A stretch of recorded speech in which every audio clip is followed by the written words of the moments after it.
Hello dear friends, welcome back to this YouTube channel. अभी पिछली video में हमने पक्सीनिया का फर्स्ट पार्ट इसमें किया था। आज हम पक्सीनिया का सेकंड पार्ट जो है वो करने जा रहे हैं, जिसमें हम देखेंगे कि ये बर्बेरिस के प्लांट में किस तरह से अपनी लाइफ साइकिल को कंटिन्यू करती है। ये वीडियोस जो भी आपको दिखाई जा रही हैं, ये केवल हिमाचल प्रदेश यूनिवर्सिटी के सिलेबस के लिए ही इम्पॉर्टेंट नहीं है, आपके एग्ज़ाम्स के लिए ही इम्पॉर्टेंट नहीं है, बल्कि अगर आप किसी कम्पिटिटिव एग्ज़ाम की तैयारी कर रहे हैं जिसमें बॉटनी से रिलेटेड क्वेश्चन आने हैं, तो वहाँ पर ये वाला जो टॉपिक है जो हम कर रहे हैं पक्सीनिया, ये बहुत इम्पॉर्टेंट है। आप इसको देखिए और इसको समझिए। थोड़ा सा अगर हम रिकैप करें तो Puccinia is a member of subdivision Basidiomycotina and class Teliomycetes. Parasitic है, ऑब्लिगेट पैरासाइट है, यूरिडिनेल्स में आता है और इसके जो टेल्यूटोस्पोर्स होते हैं वो स्टॉक्ड होते हैं। मोरोवर, क्योंकि ये बेसिडियोमाइकोटिना का मेंबर है तो होना तो ये चाहिए कि यहाँ पर डोलीपोर सेप्टम प्रेजेंट हो, लेकिन डोलीपोर सेप्टम हमें यहाँ पर देखने को नहीं मिलते हैं। तो चलिए आगे देखते हैं। ये अलग अलग तरह के जो रस्ट डिजीज़ हैं वो कॉज करने वाले ऑर्गेनिज्म होते हैं, जैसे black stem rust of wheat, brown rust of wheat, yellow rust of wheat. और वीट में ही नहीं, बाकी बहुत सारी इकोनॉमिकल जो हमारी क्रॉप्स हैं उनको ये इन्फेक्ट करते हैं और हर साल बहुत ज़्यादा नुकसान जो है वो किसानों को उठाना पड़ता है। तो लाइफ हिस्ट्री की अगर हम बात करें तो इसमें दो अनरिलेटेड होस्ट होते हैं, वीट और barberi. Wheat is primary host and barberi is alternative host. हमने पक्सीनिया की लाइफ साइकिल में 5 तरह के स्पोर्स जो हैं वो देखने को मिलते हैं, यानी पक्सीनिया इज़ अ मैक्रोसाइक्लिक बेसिडियोमाइकोटिना आप इसको बोल सकते हैं, जिसमें हमें यूरिडिनोस्पोर या यूरिडोस्पोर्स, टेल्यूटोस्पोर्स, ये दोनों स्पोर जो हैं हमें ये वीट प्लांट में देखने को मिलते हैं। थर्ड इज़ बेसिडियोस्पोर्स जो सॉइल में होता है, और फोर्थ और फिफ्थ टाइप के जो स्पोर्स हैं जिसमें स्पर्मेशिया और एशियोस्पोर्स हैं, ये हमें देखने को मिलते हैं बर्बेरिस के प्लांट के ऊपर। तो यूरिडिनोस्पोर जो है इसमें भी डाइकैरियन होता है, टेल्यूटोस्पोर में डिप्लॉइड होता है और एक ही न्यूक्लियस इसमें प्रेजेंट होता है। बेसिडियोस्पोर में भी एक ही न्यूक्लियस होता है लेकिन ये हैप्लॉइड होता है। स्पर्मेशिया भी सिंगल न्यूक्लियस वाला होता है, गैमीट की तरह एक्ट करता है। और एशियोस्पोर जो होते हैं ये इसमें 2 न्यूक्लियाई प्रेजेंट होते हैं, डाइकैरियोटाइजेशन के बाद जो है ये बनते हैं। ठीक है, तो ये मैक्रोसाइक्लिक जो रस्ट है वो हम इसे कहते हैं, और माइक्रोसाइक्लिक रस्ट वो होती है जिसमें सिर्फ हमें टेलियल स्टेज जो है वो देखने को मिलती है, टेलियल स्टेज। तो हमने 3 स्टेजेस में लाइफ हिस्ट्री को पढ़ना था, जिसमें हमने 2 स्टेजेस तो पढ़ ली हैं कि वीट पे जो फंगस है उसमें यूरिडोस्पोर्स बनते हैं सबसे पहले अर्ली समर्स में, और ये साइकिल जो है यूरिडोस्पोर्स यूरिडोस्पोर का जो माइसीलियम है वो अगेन एंड अगेन यूरिडोस्पोर्स बनाता जाता है और वीट प्लांट के ऊपर ही जर्मिनेट करते हुए डिजीज़ को इंक्रीज़ करता जाता है, उसकी इंटेंसिटी को इंक्रीज़ करता जाता है। लेकिन जैसे ही लेट समर्स आती हैं, लेट समर्स में हमें टेल्यूटोस्पोर्स देखने को मिलते हैं which is black in colour, uredospores brown colour के होते हैं। टेल्यूटो स्टेज में क्या होता है कि सेम टू सेम वही डाइकैरियोटिक जो माइसीलियम होता है उसमें से हमें बाईसेल जो हैं, बाईसेल्ड स्पोर्स देखने को मिलते हैं ब्लैक कलर के। और ये जो बाईसेल्ड स्पोर्स होते हैं यानी 2 सेल वाले जो स्पोर्स होते हैं, इसका जो न्यूक्लियाई होता है ये डिप्लॉयड न्यूक्लियाई होता है, क्योंकि यहाँ पर टेल्यूटो स्टेज में क्या होती है, कैरियोगैमी होती है। प्लाज्मोगैमी तो पहले ही हुई होगी कहीं पे, कैरियोगैमी यहाँ पर होती है, और ये कैसे होते हैं, डिप्लॉयड न्यूक्लियस यहाँ पर हमें देखने को मिलते हैं। ये टेल्यूटोस्पोर्स जो है, क्योंकि वीट का प्लांट जो है उसने अब कट जाना है, तो ये जो टेल्यूटोस्पोर्स हैं ये विंड के थ्रू डिसेमिनेट होते हुए सॉइल के ऊपर गिर जाते हैं और एक लंबा गैप का जो रेस्टिंग पीरियड है उसको कवर करते हैं इन द सॉइल। लगभग 6-7 महीने ये सॉइल पे, या पूरा का पूरा जो टेन्योर है इसका, जब तक नेक्स्ट फसल नहीं आ जाती है तो ये सॉइल के ऊपर कंप्लीट करते हैं। और जब सॉइल के ऊपर हम देखते हैं इन टेल्यूटोस्पोर्स को, तो यहाँ पर जब ये जर्मिनेट करेंगे तो ये बेसिडियल स्टेज में कन्वर्ट हो जाते हैं और वहाँ पर 4 हैप्लॉइड डॉटर न्यूक्लियाई जो हैं वो फ्रेगमोबेसिडिया का फॉर्मेशन करती हैं। इस तरह से 4 न्यूक्लियाई जो हैं वो बनते हैं। मियोसिस बेसिकली टेल्यूटोस्पोर्स में होती है। और फिर यहाँ पे हर एक जो न्यूक्लियाई है वो इंडिविजुअल सेल की फॉर्मेशन करता है with the help of septa. और यहाँ पर क्या है, एक स्टेरिगमाटा की फॉर्मेशन होती है, उसके ऊपर हमें बेसिडिया की फॉर्मेशन जो है वो देखने को मिलती है। यानी दिस वन इज़ बेसिडिया और यहाँ पर हमें 4 बेसिडियोस्पोर्स जो हैं वो इंडिविजुअल बेसिडियोस्पोर्स देखने को मिलते हैं। तो ये भी एक्सप्लोसिव होते हैं, विंड के थ्रू डिसैमिनेट होते हैं और ये दोबारा से जो वीट प्लांट है उसके ऊपर जर्मिनेट नहीं करते हैं, ये बर्बेरिस के प्लांट के ऊपर जाकर अब क्या है, जर्मिनेट करेंगे, which is an alternative spore. तो इस डायग्राम के थ्रू ये बताया गया था कि जो टेल्यूटोस्पोर्स है उसमें मियोसिस होगी, जिससे 4 जो न्यूक्लियाई हैं वो डिवाइड होते हैं। एक सिंगल न्यूक्लियाई जो है वो उसमें रिडक्शनल डिवीज़न होती है और वो 4 न्यूक्लियाई में डिवाइड हो जाता है, जिनमें सेप्टम की फॉर्मेशन होने के बाद अलग अलग बेसिडिया बनते हैं, फ्रेगमो बेसिडियम होते हैं, क्योंकि ये बेसिडियम जो है ये पूरा का पूरा बेसिडियम नहीं है, फ्रेगमेंट्स में बेसिडियम बन रहे हैं, इसलिए फ्रेगमो बेसिडियम इसको हम कहते हैं। फंगस बर्बेरिस के ऊपर कैसे अपना लाइफ साइकिल को कंटिन्यू करेगा, क्योंकि ये जो बेसिडियोस्पोर्स हैं इन्होंने कहाँ ग्रो करना है, बर्बेरिस के ऊपर। So this is the main topic जो आज हमने स्टार्ट करना है।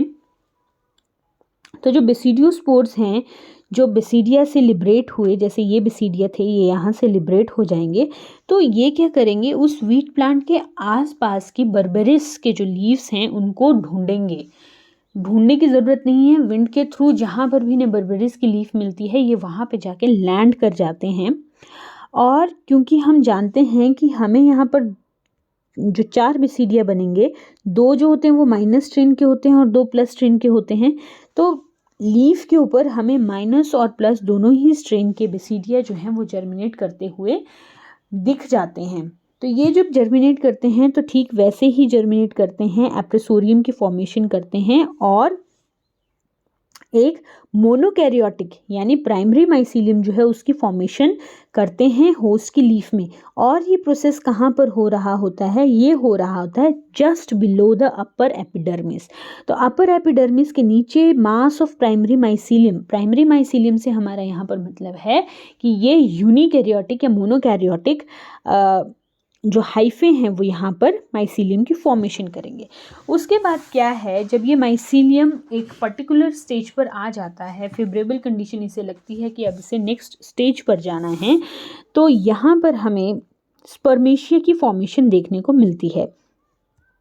ये जो सेल्स हैं, ये जो माइसीलियम है, ये सारे के सारे माइसीलियम अपर एपिडर्मिस के नीचे एक्यूमुलेट हो जाते हैं और इस तरह से एक स्फेरिकल या एक बॉटल लाइक, ठीक है, पियर शेप स्ट्रक्चर जो है वो जब हम लीफ को काटते हैं तब हमें देखने को मिलता है मैच्योर स्टेज में। अब ये जो एक स्पीयर शेप्ड स्ट्रक्चर है इसमें हमें क्या क्या चीज़ें देखने को मिलती है, जो लीफ का ये एपिडर्मल पार्ट है, अपर एपिडर्मिस है, इसके बाहर की तरफ को हमें कुछ येलोइश कलर के स्पैक्स जो हैं वो देखने को मिलती हैं, डॉट्स लाइक स्ट्रक्चर देखने को मिलता है। ये क्या होता है, ऑस्टियूल होता है, यानी पोर होता है इस पूरे के पूरे स्ट्रक्चर का। ये स्ट्रक्चर जो है ये है यंग पाइकनियम, ठीक है। पाइकनियम में क्या होगा कि स्पर्मेशिया की फॉर्मेशन होती है। पाइकनियम की ये पैरिडर्म है, पैरिडर्म मतलब क्या होती है, वॉल है। इस वॉल के अंदर कुछ बेसल सेल्स हैं, उन बेसल सेल्स के ऊपर स्पर्मेशियोफोर्स लगते हैं और स्पर्मेशियोफोर्स के ऊपर जो स्पोर है, स्पर्मेशिया है, स्पोर्स जो हैं वो यहाँ पर बनते हैं। ये स्पोर्स अगेन ये प्लस स्ट्रेन के भी हो सकते हैं और माइनस स्ट्रेन के भी हो सकते हैं।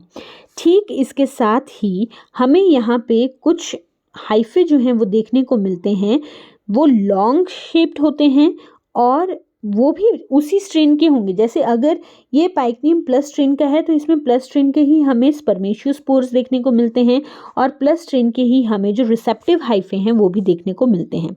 तो ये लॉन्ग जो एक हाइफा, सिंगल हाइफे इस पाइकनियम से बाहर आते हुए नज़र आते हैं, वो क्या होते हैं, रिसेप्टिव हाइफे होते हैं।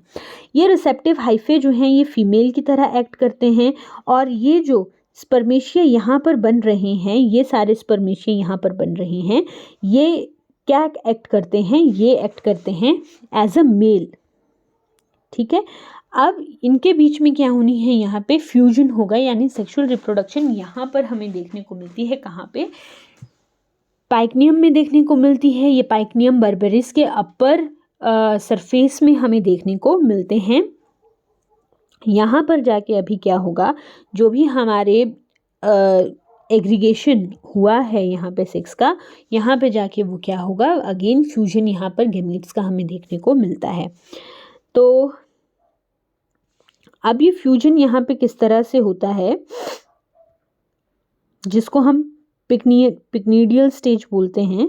यहाँ पे देखेंगे spermatia that will act as a male sex cell, और जो रिसेप्टिव हाइफे होते हैं वो एक्ट करते हैं फीमेल सेक्स सेल्स की तरह। यहाँ पर जो मोड ऑफ सेक्सुअल फ्यूजन है, इट इज़ स्पर्मेटाइजेशन। स्पर्मेटाइजेशन में क्या होता है, जो स्पर्मेशिया है वो रिसेप्टिव हाइफे की तरफ अट्रैक्ट होता है। लेकिन यहाँ पे क्या है, म्यूसिलेज की जो ड्रॉप है, इसके लिए अलग म्यूसिलेज ड्रॉप होगी, इसके लिए अलग म्यूसिलेज ड्रॉप होगी। और ये जो म्यूसिलेज की ड्रॉप होती है, it act as a nectar. और ये जो नेक्टर है कौन सिक्रीट करता है, जो भी यहाँ पे स्पर्मेशिया है यही सिक्रीट करते हैं। फिर जो इनका ट्रांसफ़र है, स्पर्मेशिया का transfer toward the receptive hyphae, ये कैसे होता है, through the agency of insects. अब इंसेक्ट्स के लेग्स या जो उसका प्रोबोसिक है, उसमें ये स्पर्मेशिया जो हैं वो अटैच हो जाते हैं, और वो एक पाइकनियम से दूसरे पाइकनियम पे जाकर ट्रांसफ़र होते हैं। विंड डिसेमिनेशन यहाँ पर नहीं होती है। यहाँ पे through the agency of insects जो है, ये स्पर्मेशिया एक जगह से दूसरी जगह पर, या एक पाइकनियम से दूसरे पाइकनियम की तरफ क्या होते हैं, ट्रांसफ़र होते हैं। और क्या होगा यहाँ पर, जब वो ट्रांसफ़र हुए तो ज़रूरी है कि यहाँ पे क्रॉस फर्टिलाइजेशन हो। जैसे ये पूरा का पूरा पाइकनियम जो है ये प्लस स्ट्रेन का है। ये जो यहाँ पर पाइकनियम है, suppose this is the plus strain of pycnium, और यहाँ पर ये माइनस स्ट्रेन का पाइकनियम है। तो ऐसा नहीं होगा कि यहाँ के जो स्पर्मेशिया है वो यहाँ के रिसेप्टिव हाइफा पे जाके अटैच करेंगे और स्पर्मेटाइजेशन करेंगे, ऐसा नहीं होगा। यहाँ के जो स्पर्मेशिया होंगे ये दूसरे माइनस स्ट्रेन के रिसेप्टिव हाइफा पे जाके लैंड करेंगे, और वहाँ पर जाके क्या होती है, स्पर्मेटाइजेशन होती है। यानी यहाँ पे जो फर्टिलाइजेशन होती है वो कैसी होती है, क्रॉस फर्टिलाइजेशन होती है। क्रॉस फर्टिलाइजेशन के केस में क्या होगा, या स्पर्मेटाइजेशन के केस में यहाँ पर क्या होता है, जो कॉमन वॉल है between spermatia and receptive hyphae, ये कॉमन वॉल डिसॉल्व हो जाती है। स्पर्मेशिया की जो वॉल है वो बाहर रह जाती है, लेकिन जो न्यूक्लियाई है वो अंदर चला जाता है। अब अंदर कहाँ तक जाएगा, ये जो है थ्रू दी सेप्टल पोर, ये बिल्कुल बेसल सेल की तरफ चला जाता है। अब इस रिसेप्टिव हाइफे के बेसल सेल्स कहाँ पर होते हैं, ये होते हैं लोअर एपिडर्मिस के पास। ये अगर अपर एपिडर्मिस है तो यहाँ पर ये लोअर एपिडर्मिस है, और यहाँ के बेसल सेल पे जाकर ये स्पर्मेशिया का जो न्यूक्लियस है ये जाकर एंटर करता है। और वहाँ पे क्या होगा, suppose this is the basal cell जो यहाँ पर बनाए गए हैं। ये जो बेसल सेल है, जब यहाँ पर ये स्पर्मेशिया के न्यूक्लियाई पहुँचते हैं थ्रू द सेप्टल पोर्स, तो यहाँ पे क्या हो जाता है, अगर ये मोनोकैरियोटिक था तो यहाँ पर मेल न्यूक्लियाई आके ये कैसा फिर से बन जाता है, डाइकैरियोटिक बन जाता है। तो यहाँ पे क्या हुई, प्लाज्मोगैमी हुई सिर्फ, यहाँ पे अभी कैरियोगैमी नहीं होती है। अगर आपको याद हो तो पक्सीनिया के केस में हमने कैरियोगैमी कहाँ पढ़ी थी, वो टेल्यूटो स्टेज में हमने जाकर पढ़ी थी। टेल्यूटोस्पोर्स में जाकर जो है वो टेल्यूटोस्पोर्स के फॉर्मेशन के दौरान जो है वो कैरियोगैमी होती है। तो बहुत डिलेड जो है कैरियोगैमी यहाँ पर हमें देखने को मिलती है, which is not immediately followed by plasmogamy. तो अब यहाँ पर जो बेसल सेल हैं ये कैसे हो गए हैं, डाइकैरियोटिक हो गए हैं। साइडवाइज जब ये रिसेप्टिव हाइफा में स्पर्मेटाइजेशन हो रही थी, जो लोअर एपिडर्मिस है वहाँ पर भी एक स्ट्रक्चर की फॉर्मेशन हो रही थी, जिसको हम एसिडियल प्राइमोडियम या एसिडियल कप की फॉर्मेशन बोलते हैं। तो प्राइमोडियम में क्या होगा कि एक अगेन पेरिडियम की फॉर्मेशन होगी, उसके ऊपर बेसल सेल्स प्रेजेंट होंगे जो किसके, रिसेप्टिव हाइफा के ही पार्ट्स होते हैं और इन बेसल सेल्स के नीचे कुछ एक डिस्प्लेसमेंट सेल्स जो हैं वो प्रेजेंट होते हैं। अब हम देखते हैं कि ये तो क्या थी, स्पर्मेशिया की फॉर्मेशन थी। स्पर्मेशिया और रिसेप्टिव हाइफे जो हैं वो कहाँ पर बनते हैं, वो हमारे पिक्नीडियम में बनते हैं। और पिक्नीडियम जो है ये कहाँ पर प्रेजेंट होता है, this is present on the upper surface, upper epidermis के ऊपर ये प्रेजेंट होता है। येलोइश कलर की ये बॉडी होती है।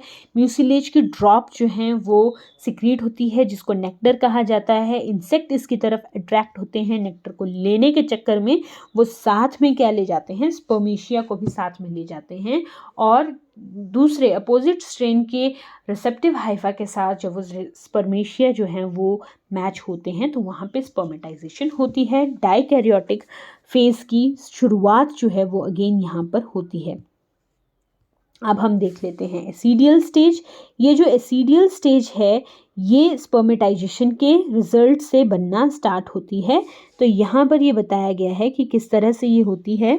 अब जो एसिडियोस्पोर्स हैं वो सबसे पहले प्रोटोएसिडियम बनता है, ठीक है। ये बेसल सेल जो रिसेप्टिव हाइफा से ही आए हुए हैं। इन बेसल सेल्स में माइटोसिस ही होती है, कॉन्जुगेट डिवीज़न होता है यहाँ पे साथ साथ में। मतलब ये जो दो न्यूक्लियाई है ये साइमल्टेनियसली डिवाइड करते जाएंगे और जो सक्सेसिव सेल्स बनते हैं उसमें ये चलते रहते हैं। तो यहाँ पर हम क्या देखते हैं कि जो डिवीज़न हो रहा है it is not equal division नहीं होता है। पहले एक बड़ा सेल बनेगा, फिर एक छोटा सेल बनेगा, अगेन बड़ा, अगेन छोटा।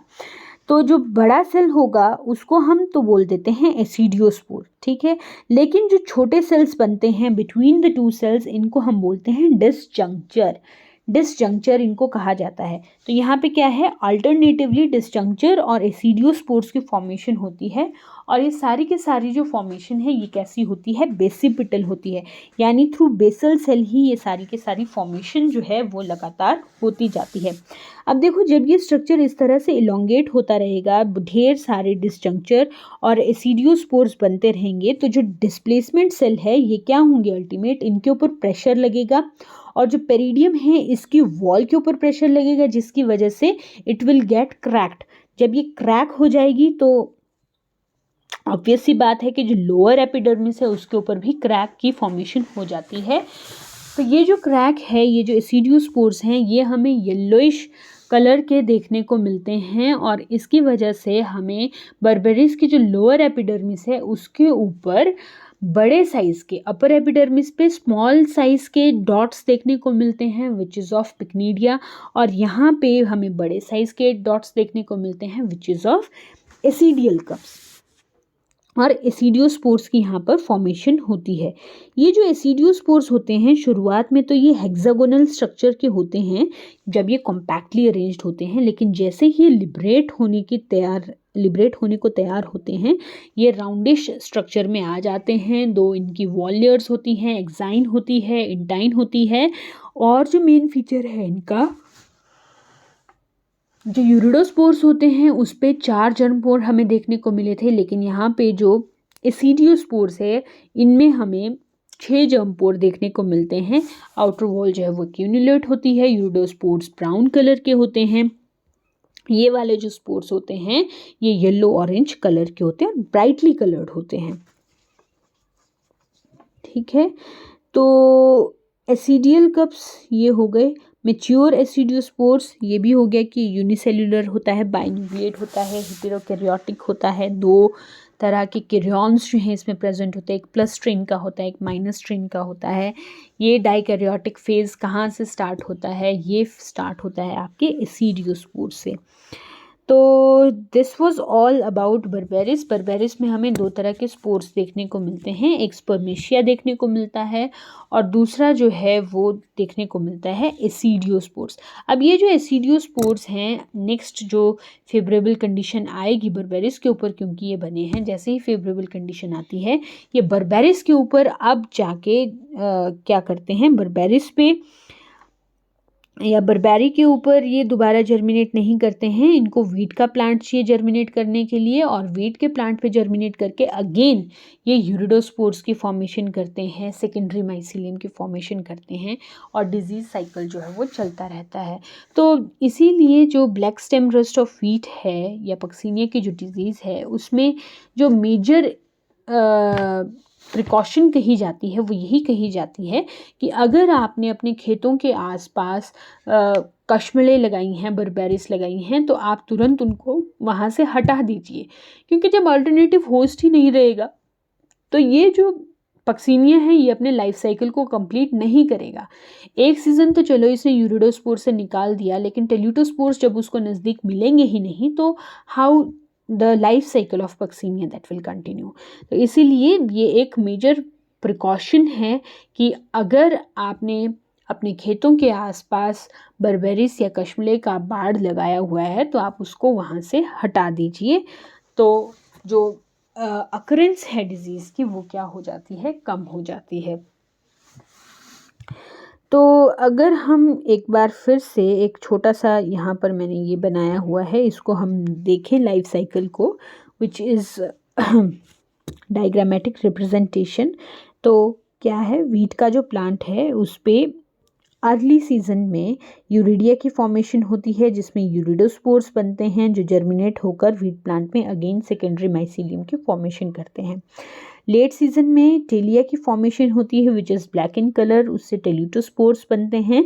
ये टेल्यूटोस्पोर्स अब वीट के प्लांट के ऊपर दोबारा जर्मिनेट नहीं करते हैं, सॉइल पे जाके इन्हीं टेल्यूटोस्पोर्स, यहाँ पे क्या है यहाँ पे टेल्यूटोस्पोर्स की फॉर्मेशन में हमें यहाँ पर देखने को मिलती है कैरियोगैमी। यहाँ पर हमें कैरियोगैमी देखने को मिलती है। यहाँ पर टेल्यूटोस्पोर्स की फॉर्मेशन के दौरान, अब जैसे ये टेल्यूटोस्पोर्स सॉइल में गए, इन्होंने लंबा रेस्टिंग पीरियड कंप्लीट कर लिया, अब इन्होंने दोबारा जर्मिनेट करना है, तो इन टेल्यूटोस्पोर्स पे मियोसिस होती है, जिसकी वजह से बेसिडियम की फॉर्मेशन होती है, और 4 बेसिडियोस्पोर्स जो हैं वो हमें फ्रैग्मा बेसिडिया के ऊपर लगे हुए मिलते हैं। ये जो बेसिडियोस्पोर्स हैं ये सॉइल पे जर्मिनेट नहीं करेंगे, वीट प्लांट के ऊपर भी जर्मिनेट नहीं करेंगे, इनको चाहिए बरबेरिस की लीफ। तो बरबेरिस के अपर सरफेस पे जाके ये क्या करते हैं, ग्रो कर जाते हैं। स्पर्मोगोनिया की फॉर्मेशन होती है, जिसको हम पिक्निडिया या पाइकनियम भी कहते हैं, और इस पाइकनियम में हमें स्पर्मेशिया और रिसेप्टिव हाइफे, दो तरह के, रिसेप्टिव हाइफा तो एक हाइफा लाइक स्ट्रक्चर है, लेकिन स्पर्मेशिया जो है वो स्पोर्ट लाइक स्ट्रक्चर हमें देखने को मिलते हैं, जो इंसेक्ट के थ्रू पॉलिनेट होते हैं, पॉलिनेशन ही समझ लीजिए। स्पर्मेशिया जो है वो ट्रांसफ़र होते हैं टुवर्ड द रिसेप्टिव हाइफा, और यहाँ पर क्या होती है, सेक्सुअल फ्यूजन तो इसमें नहीं होगी, लेकिन यहाँ पर हमें ज़रूर प्लाज्मोगैमी देखने को मिलती है। तो प्लाज्मोगैमी जब हम देखेंगे, फ्यूज़न इसे मत कहिए, प्लाज्मोगैमी हमें यहाँ पर देखने को मिलती है। It is the fusion between spermatia and receptive hypha but not their nucleus. तो वहाँ पर ये जो डाइकैरियोटाइजेशन होती है वो कहाँ पे हमें देखने को मिलती है, प्रोटोएसिडियम में देखने को मिलती है। ये प्रोटोएसिडियम के थ्रू जो है एसिडियल कप बनते हैं, जिसमें एसिडियोस्पोर्स या एशियोस्पोर्स की फॉर्मेशन होती है, विच इज़ अगेन डाइकैरियोटिक। और ये एसिडियोस्पोर्स अब बरबेरिस के ऊपर ग्रो नहीं करते हैं, इनको ग्रो करने के लिए क्या चाहिए, वीट का प्लांट चाहिए, एंड सो ऑन जो है ये साइकिल चलता रहता है, और डिज़ीज़ जो है ये बहुत ज़्यादा डिस्ट्रक्टिव होती जाती है। तो अगर आपको ये सारी चीज़ें समझ आ गई हैं, तो आप एग्ज़ाम में अगर आपको लाइफ साइकिल आता है तो आप इस छोटे से फ्लो चार्ट के थ्रू जो है पूरा का पूरा लाइफ साइकिल समझा सकते हैं। आपको ये पता होना चाहिए कि कौन से स्पोर्स जो हैं उनका सीक्वेंस क्या है, कितने स्पोर्स हैं, किस प्लांट के ऊपर कौन सा स्पोर बनेगा, कब बनेगा, और जो स्पोर बियरिंग स्ट्रक्चर्स हैं या जो स्पोर फॉर्मिंग स्ट्रक्चर्स हैं उनको क्या क्या कहा जाता है, किस सरफेस के ऊपर वो बनते हैं। तो आप ये क्वेश्चन बहुत इजीली, बहुत आसानी से अटेम्प्ट कर सकते हैं। कम्पिटिटिव एग्ज़ाम के पॉइंट ऑफ व्यू से भी ये टॉपिक बहुत ज़्यादा इम्पॉर्टेंट है। तो अगर आपको ये वीडियो अच्छा लग रहा है या अच्छा लगा तो आप ज़रूर अपने फ्रेंड्स के साथ इसको शेयर करें, और ये एक कंप्लीट सेट ऑफ नोट जो हैं वो पक्सीनिया के आपको थ्रू इस यूट्यूब चैनल मिल रहे हैं। इसे देखिए और नेक्स्ट वीडियो का इंतज़ार करते हुए मैं कहती हूँ आपको thank you and take care, bye bye.